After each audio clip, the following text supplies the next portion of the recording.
ये 2019 की अंत की बात थी, जब चीन में स्वास्थ्य अधिकारियों ने स्वीकार किया कि वे एक समस्या का सामना कर रहे हैं। तेजी से बढ़ती संख्या में लोग सूखी खांसी और बुखार का विकास कर रहे थे और फिर उन्होंने निमोनिया हो गया और कुछ के लिए ये घातक था। डॉक्टरों ने इस बीमारी का नाम कोविड-19 या कोरोना वायरस रोग 2019 रखा है, जो दर्शाता है कि एक प्रकार का वायरस है जो बीमारी का कारण बन रहा है। जब उन्होंने इसकी उत्पत्ति का पता लगाने की कोशिश की तो उन्हें एक संभावित स्रोत मिला। वो ये फूड मार्केट है वुहान में।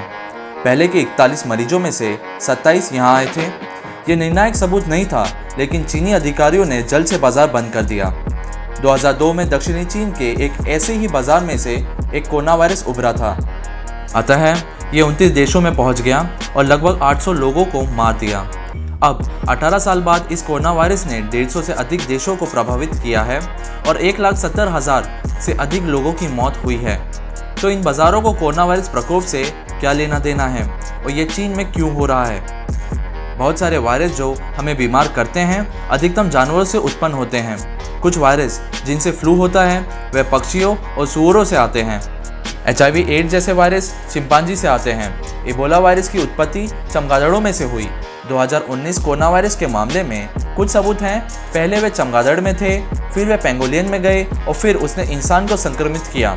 जबकि वायरस प्रजातियों के बीच कूदने में बहुत अच्छे होते हैं, ऐसा जानलेवा वायरस को ऐसे यात्रा करते हुए मनुष्य तक बहुत कम ही देखा गया है। ऐसा इसलिए क्योंकि इन सभी मेजबानों को किसी न किसी जगह पर एक साथ मिलने की जरूरत होगी और ऐसे समय में वुहान मार्केट आता है, एक प्रकार का स्थान जहां जीवित पशुओं को मारा जाता है और उपभोग के लिए बेचा जाता है, जिन्हें वेट मार्केट भी कहते हैं। यहाँ पे पिंजरों को एक दूसरे के ऊपर रखा जाता है। तल पर जानवर अक्सर सभी प्रकार के तरल से लथपथ होते हैं, जैसे पशुमल, मवाद और रक्त, जो ऊपर रखे जानवरों से आता है। ठीक इसी तरह एक वायरस एक जानवर में दूसरे जानवर में फैल सकता है। यदि वह जानवर फिर मानव के संपर्क में आता है तो वायरस संभावित रूप से उन्हें प्रभावित कर सकता है। वेट मार्केट पूरी दुनिया में फैले हुए हैं, लेकिन चीन में ये अच्छी तरह से जाने जाते हैं क्योंकि वहाँ वन्य जीवों सहित विभिन्न प्रकार के जानवर मिलते हैं।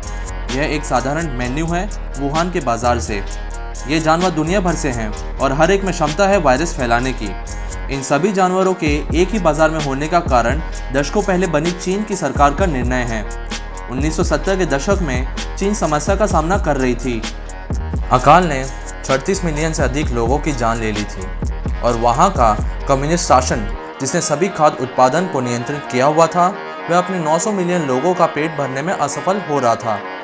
1978 में पतन के कगार पर शासन ने इस नियंत्रण को छोड़ दिया और निजी खेती की अनुमति दे दी, जबकि बड़ी कंपनियों में पोर्क और पोल्ट्री जैसे लोकप्रिय खाद्य पदार्थों के उत्पादन का वर्चस्व था।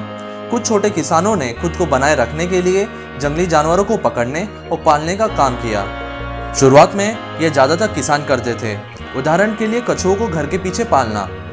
इसी तरह से वन्य जीवों की खेती शुरू हुई। जब से इस काम ने लोगों का पेट भरना शुरू किया, तब से चीनी सरकार ने इसका समर्थन किया। इसलिए सरकार के लिए लोगों को प्रोत्साहित करना अनिवार्य था। जो भी उत्पादक गतिविधियां वे पा सके और उनके माध्यम से अपना जीवन यापन कर सकें। यदि आप अपने आप को गरीबी से बाहर निकाल सकते हैं तो आप जो भी कर रहे हैं वह ठीक है। इसके पीछे ये चीनी सरकार की सोच थी। लेकिन फिर 1988 में सरकार ने एक निर्णय लिया जिसने चीन में वन्यजीव व्यापार के आकार को बदल दिया। उन्होंने वन्यजीव संरक्षण कानून बनाया जो जानवरों को राज्य के संसाधन के रूप में नामित करता है और वन्यजीव संसाधनों के उपयोग में लगे हुए लोगों को संरक्षित किया। और यह कानून की सबसे विनाशकारी समस्याओं में से एक है, क्योंकि यदि आप प्राकृतिक संसाधनों के रूप में वन्यजीव को नामित करते हैं तो इसका मतलब है कि आप इसे मानव लाभ के रूप में उपयोग कर सकते हैं।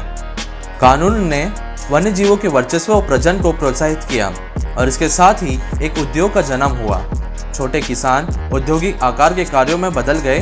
उदाहरण के लिए ये भालू का खेत सिर्फ 3 के साथ शुरू हुआ और अब 1000 तक भालू हो गए। बड़ी आबादी का मतलब अधिक संभावना है कि बीमार जानवर बीमारी फैला सकता है। किसान भी कई तरह के जानवर पाल रहे थे, जिसका मतलब है कि खेतों में अधिक वायरस मिल सकते हैं। फिर भी ये जानवर लाभ के लिए वेट मार्केट में बेच दिए जाते हैं। जबकि ये वन्य जीव उद्योग फल फूल रहा था और ये दूसरी ओर अवैध वन्य जीव उद्योग के लिए कवर प्रदान कर रहा था। बाघ, गेंडे और पेंगोलियन जैसे जानवरों की चीन में तस्करी होने लगी। 2000 के दशक के प्रारंभ में ये बाजार अपरिहार्य होने के समय जंगली जानवरों से भरा हुआ था। 2003 में सार्स प्रकोप को दक्षिणी चीन में यहाँ के एक बाजार में ट्रैक किया गया था। वैज्ञानिकों ने सीविड कैट्स में वायरस के निशान पाए। उसके बाद चीनी अधिकारियों ने जल्द से बाजारों को बंद कर दिया और वन्यजीव खेती पर प्रतिबंध लगा दिया। लेकिन प्रकोप के कुछ महीने बाद चीनी सरकार ने वन्यजीव जानवरों की 54 प्रजातियों को लीगल घोषित किया, जिनमें सीविड कैट्स भी शामिल थी, फिर से खेती करने के लिए। 2004 तक वन्यजीव उद्योग का अनुमान $100 बिलियन युआन का था और इसने चीनी सरकार पर महत्वपूर्ण प्रभाव डाला। चीन के विशाल जीडीपी में वन्यजीव उद्योग छोटा था और उद्योग में भारी क्षमता थी। यह इस प्रभाव के कारण है कि चीनी सरकार ने इन बाजारों को वर्षों से विकसित होने दिया है। उदाहरण के लिए 2016 में सरकार ने बाघों और पेंगोलियन जैसी कुछ लुप्त प्राय प्रजातियों की खेती को मंजूरी दी। 2018 तक वन्यजीव उद्योग 150 बिलियन युआन तक बढ़ गया था और बाजार को बनाए रखने के लिए चतुर रणनीति विकसित की थी। उद्योग इन वन्यजीव जंतुओं को बॉडी बिल्डिंग के रूप में और निश्चित रूप से बीमारी से लड़ने के रूप में बढ़ावा दे रहा था और कोई भी दावा सही नहीं था। फिर भी ये उत्पाद चीन की आबादी के एक प्रभावशाली हिस्से के लिए लोकप्रिय हो गया। चीन में अधिकतम लोग वन्यजीव जानवर को नहीं खाते हैं और जो लोग इन वन्यजीव जानवरों का उपभोग करते हैं वे अमीर और शक्तिशाली हैं, जो कि एक छोटा सा अल्पसंख्यक है। इसी अल्पसंख्यक की वजह से चीनी सरकार ने बाकी की आबादी की सुरक्षा को नज़रअंदाज कर दिया है। यह कम संख्या में वन्यजीव खाने वालों की यह रुचि चीन के राष्ट्रीय हित को नुकसान पहुंचा रही है। कोरोना वायरस के प्रकोप के तुरंत बाद चीनी सरकार ने हजारों वेट मार्केट बंद कर दिए और फिर से वन्यजीव व्यापार पर स्थायी रूप से प्रतिबंध लगा दिया। दुनिया भर के संगठन चीन से इस प्रतिबंध को स्थायी बनाने का आग्रह कर रहे थे। जवाब में चीन कथित तौर पर वन्यजीव कानून में संशोधन कर रहा है, जिसने दशकों पहले वन्यजीव खेती को प्रोत्साहित किया था। लेकिन जब तक इन कार्रवाइयों से वन्यजीव खेती पर स्थायी प्रतिबंध नहीं लग जाता, तब तक इस तरह का प्रकोप फिर से होना तय है।